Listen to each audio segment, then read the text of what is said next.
Cuando se sacrificaron los tres corderitos, he visto que se roció con la sangre los contornos del altar, mientras las doncellas recibían con un bastoncito un poco de la sangre en el borde final de los largos velos que tenían sobre sus hombros. Jesús explicó: Jeftías, tú debías haberte quedado en casa para dar gracias a Dios por la victoria que el Señor había concedido al pueblo. Pero tú saliste vanidosa buscando ser saludada como hija del héroe y la fama mundana, y saliste con adornos vanos y con gran estrépito buscando celebridad y gloriándote delante de los demás hijas del pueblo.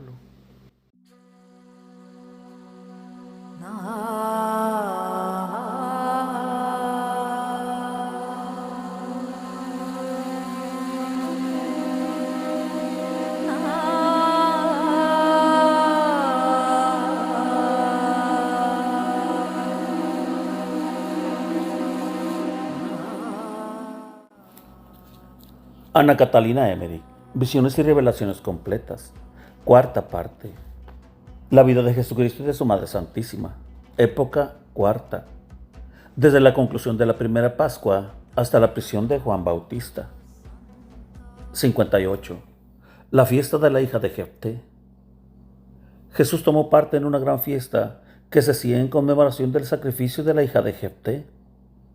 Caminó con sus discípulos y los levitas al este de la ciudad, sobre un hermoso lugar al aire abierto, donde se había preparado todo. Estaba reunido el pueblo de Ramoth Galaad en numerosos círculos. Se veía la colinita con el altar, donde había sido sacrificada la hija de Jefté, y frente a él un semicírculo de asientos sobre la hierba para las jóvenes y asientos para los levitas y los jueces de la ciudad. Se inició una procesión ordenada hacia las afueras de la ciudad, al lugar indicado. Las doncellas de Ramoth y las de otras ciudades de los alrededores llevaban vestidos de luto, y una doncella vestida de blanco y con velo hacía de hija de Jefté. Otro grupo de doncellas iban vestidas de oscuro con la barbilla cubierta. De un brazo llevaban pendientes unos correajes con franjas negras. Eran las que hacían de compañeras llorosas de la hija de Jefté. Delante del cortejo iban niñas echando flores y otras tocaban en flautas unos aires tristes. Conducían también tres corderitos. Era una fiesta y una recordación en forma, con toda clase de usanzas antiguas, enseñanzas y cantos. En parte recordaban el triste hecho y en parte eran cantos de salmos y de otros recordatorios del acontecimiento.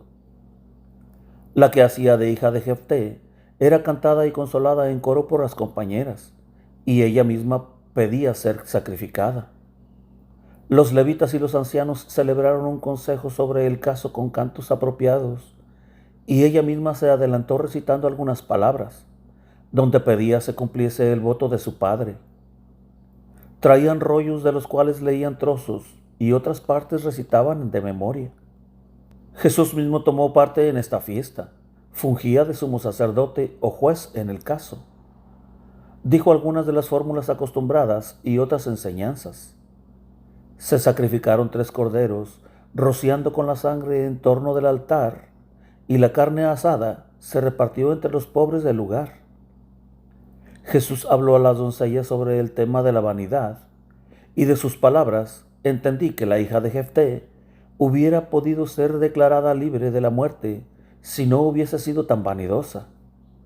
Esta recordación duró hasta la tarde, y varias jóvenes se cambiaban en el papel de la hija de Jefté, o Jeftías, porque he visto que ya se sentaba una, ya otra en el banco de piedra, en medio del círculo, y cambiaba en una tienda los vestidos con la doncella anterior.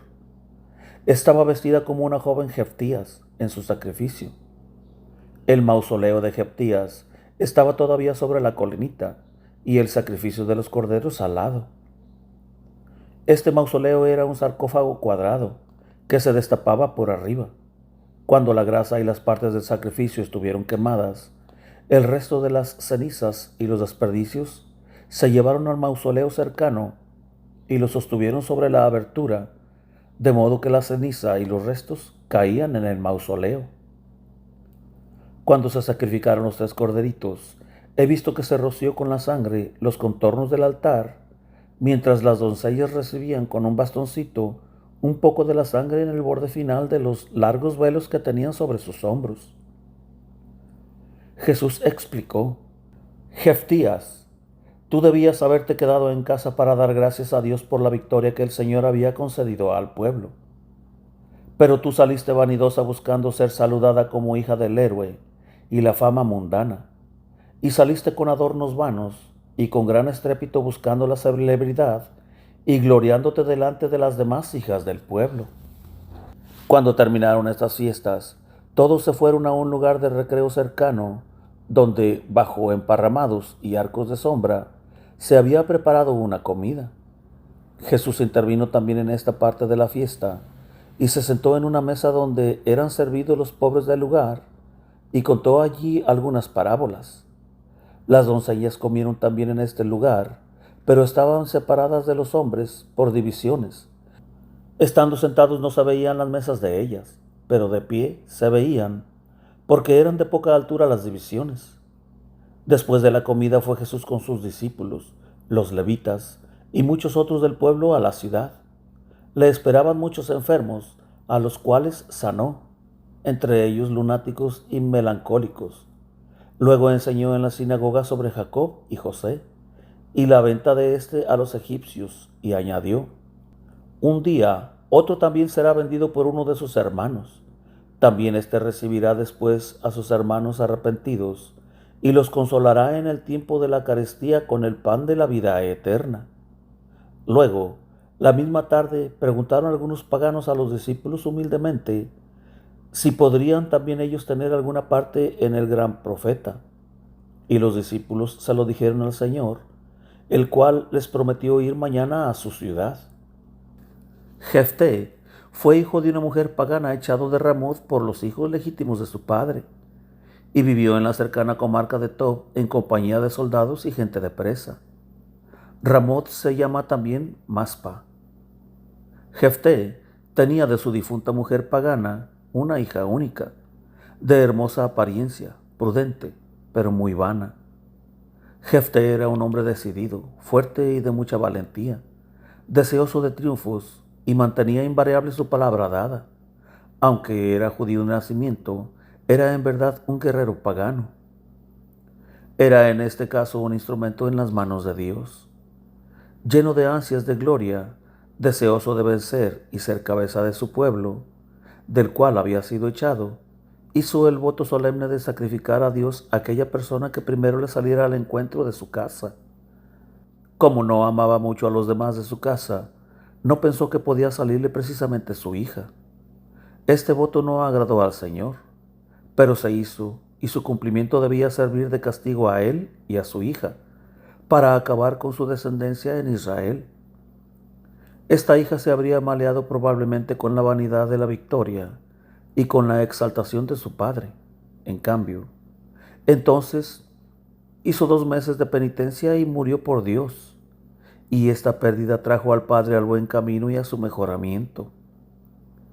He visto que la hija salió al encuentro de su padre a más de 1 hora de camino de la ciudad, con gran acompañamiento de doncellas, con cantos, tocadores de flauta y cítaras. Fue la primera persona que alcanzó a ver al dirigirse a la ciudad. Cuando supo su desgracia, pidió 2 meses para pagar en la soledad con sus compañeras, para llorar por su muerte como virgen, pues su padre no tendría descendencia en Israel, y también para prepararse con la penitencia a la muerte. Salió con varias doncellas a través del valle de Ramoth y se fue a la montaña, y vivió allí 2 meses en tiendas de campañas en oración y penitencia. Las doncellas de Ramoth se turnaban para hacerle compañía. Ella lloró ahí su vanidad y su deseo de ser alabada. Se celebró en realidad un consejo sobre ella si podía ser librada de la muerte, pero no era posible, porque había sido dedicada por su padre con sagrado juramento, y era un voto que nadie podía desatar. He visto que ella misma pedía se cumpliera el juramento, hablando con gran prudencia y emoción. Su muerte fue acompañada de gran tristeza, y sus compañeras cantaban cantos melancólicos en torno de ella. Ella estuvo sentada en el mismo lugar donde estaban las doncellas en la fiesta. Aquí volvió a celebrarse un consejo de si podía ser rescatada, pero ella nuevamente se adelantó y pidió ser sacrificada y morir, como en efecto se hizo. Tenía blancas vestiduras y estaba envuelta desde el pecho hasta los pies. Desde la cabeza hasta el pecho estaba cubierto solo con un velo transparente blanco que dejaba ver su rostro, su espalda y su cuello. Ella misma se adelantó al altar. Su padre no pudo despedirse de ella y abandonó el lugar del sacrificio. Nota: los autores que admiten la inmolación sangrienta de la hija de Jefté son, además de Targum, Josefo Flavio, Orígenes, San Epifanio, Tertuliano, San Efrén, San Gregorio Nacianceno, San Juan Crisóstomo, San Jerónimo, Teodoreto, San Agustín, San Ambrosio, y entre los más modernos, Cornelio a Lápide, Calmet y Santo Tomás, el cual caracteriza a Jefté con una frase gráfica: Inmovendo fruit stultus et in redento impius. Fin de la nota. Tomó una bebida roja en una taza, creo, para quedar como anestesiada. Uno de los guerreros de Jefté tenía que darle el golpe de muerte. Le vendaron los ojos para significar que no era él un asesino, puesto que no veía a la persona que iba a matar. A ella se la inclinó sobre su brazo izquierdo y él puso sobre su garganta un cuchillo corto y con él le cortó el cuello. Cuando tomó ella la bebida roja, quedó como desmayada y entonces el guerrero la sujetó. Dos de sus compañeras, vestidas de blanco, tomaron en una taza su sangre y rociaron con ella el altar. Después fue envuelta por sus compañeras y tendida sobre el altar, cuya superficie era un asador. Se encendió el fuego debajo, y cuando todo no era más que una masa negra carbonizada, algunos hombres tomaron el cadáver con el asador, lo depositaron en el borde del mausoleo y dejaron que se deslizara dentro, teniendo el asador inclinado. Luego cerraron el mausoleo. Este mausoleo estaba aún en tiempos de Jesucristo. Las compañeras de Jeftías y muchos de los presentes habían teñido sus velos con su sangre, y algunos se llevaban las cenizas. Antes de ser envuelta en su traje de sacrificio, había sido bañada y adornada en una tienda por sus compañeras. Era un camino como de 2 horas, en la montaña al norte de Ramoth, donde Jeftías fue al encuentro de su padre con sus compañeras.